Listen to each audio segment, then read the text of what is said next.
Ladies and gentlemen, I'm delighted to join you here today for this important discussion. I'm grateful to Chatham House for regularly providing a platform for open dialogue and exchange on Somalia as part of its focus for this century to enable and build peaceful, sustainable and inclusive societies. Chatham House, throughout the first century of its existence, has been a friend to Africa and the global South, giving audience to legendary independence leaders such as the 1931 address by Mahatma Gandhi, where he set out the vision that still drives India today, 90 years on. I would also like to take this opportunity to thank Professor Laura Hammond for her kind introduction and particularly for her continued service and dedication to social issues in the Horn of Africa and globally. Excellencies and ladies and gentlemen and colleagues, we meet at a time when the COVID-19 pandemic has cost the world over 2 million lives thus far, disrupted lives and livelihoods, and is leading to the deepest global recession. The crisis has magnified the disparities and inequalities of the world we share. It is currently playing out in a vaccine nationalism, where some countries have secured billions of doses of COVID-19 vaccines, while others struggle to access supplies. Where over 108 million doses of the vaccine have been administered, and less than 50,000 of that number is in Africa. Even if there was access, a country like Somalia would not be in a position to financially place an order for purchase and would only depend on the goodwill of the world to donate vaccines. The COVID-19 crisis has also aggravated and magnified economic and social challenges that already exist within nations. In the Horn of Africa, simmering political tensions in Ethiopia has led to armed conflict in the Tigray region, with thousands of refugees crossing the border into Sudan, even as border tensions escalate between Ethiopia and Sudan. These tensions, along with Eritrea's long-standing conflict with the TPLF and the Somalia-Kenya border challenges, may alter the regional order and endanger stability.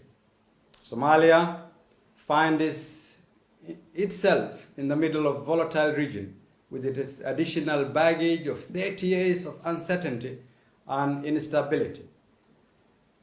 To weather this unprecedented storm, the Somali people must therefore understand the grave importance of sustaining the progress achieved over the past 2 electoral cycles since the end of our transitional government.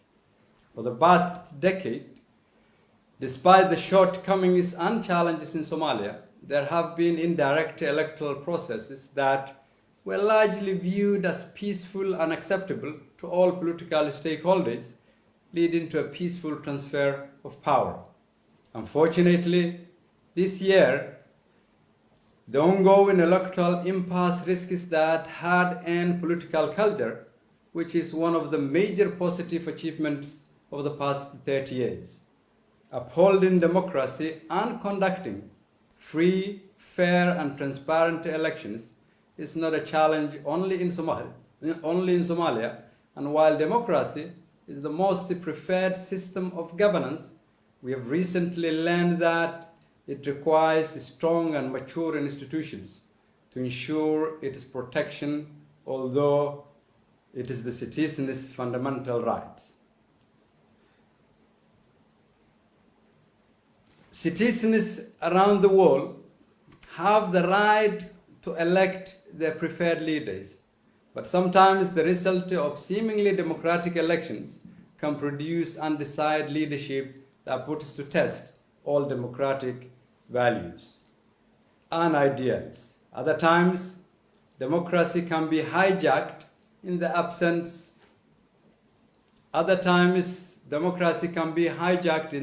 of strong institutions. The recent US election is the latest example of how well-functioning institutions safeguarded the world's oldest serving democracy. Therefore, if there was ever any doubt of the importance of strong, viable institutions, the aftermath of the US 2020 election is our lesson. Somalia, as a nation, can affirm in the absence of a strong and viable institutions, individuals take on that role, and we depend on the goodwill of those individuals to prevent the nation from crisis and conflict. The current electoral impasse, simply put, is a situation where the nation's institutions could not safeguard against attempts to derail the very fabric of the social contract that has existed between the Somali people. This has paved the way for grave mistrust that goes beyond fear of mismanagement of the electoral process. And although there was initially an agreement by the federal government and the federal member states on September 17, 2020, on the conduct of an indirect election, challenges arose in the arbitrary management of the implementation phase.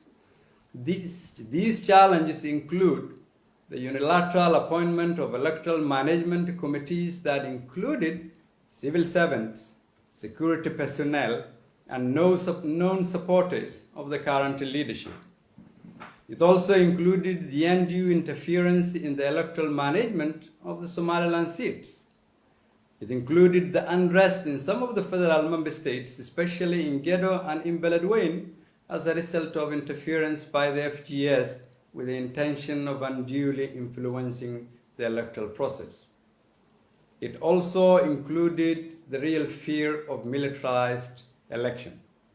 History tells us that the development and trajectory of fragile countries such as ours are inevitably linked to the management of electoral processes. An attempt to arbitrarily implement an electoral process without the agreement of the majority of the political stakeholders will result in a dire consequence and might have long-lasting repercussions. The main risk of a disputed electoral process will result in a disputed outcome that will not be legitimate in the eyes of the majority of the stakeholders. That would constitute a great setback in a fragile democracy like Somalia. Such an election would also aggravate our already fragile security situation and further embolden Al-Shabaab and other armed groups. The improved political stability over the past 10 years has also resulted in an energized business community, and this will undoubtedly reverse this positive trend, impacting the livelihoods and aspirations of our population.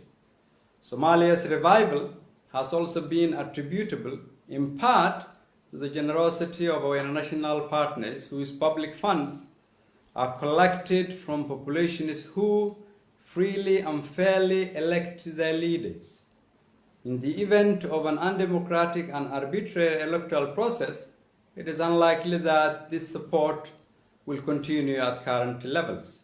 A volatile electoral process would also dampen the recent active participation by Somalia's youth in our country's reconstruction.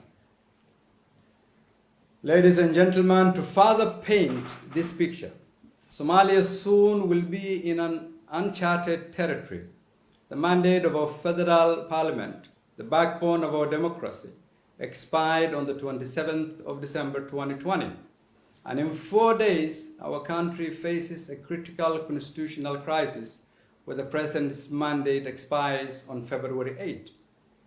Considering both the executive and legislature will have lost the legitimacy to govern, the only solution to avert this looming crisis is therefore an immediate political solution. The focus should now shift to a consensus-based agreement between all political stakeholders. These will include the federal member states, representatives of the government whose term is expiring, the union of the presidential candidates, and non-partisan groups such as civil society, women leaders, business community, youth, religious leaders, and members of the international community.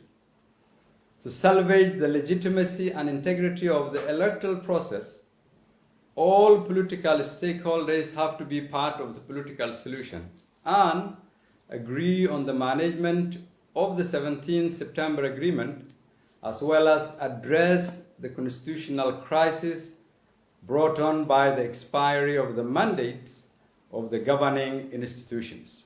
This will require selfless leadership from all stakeholders that puts the nation's interest before personal and political ambition.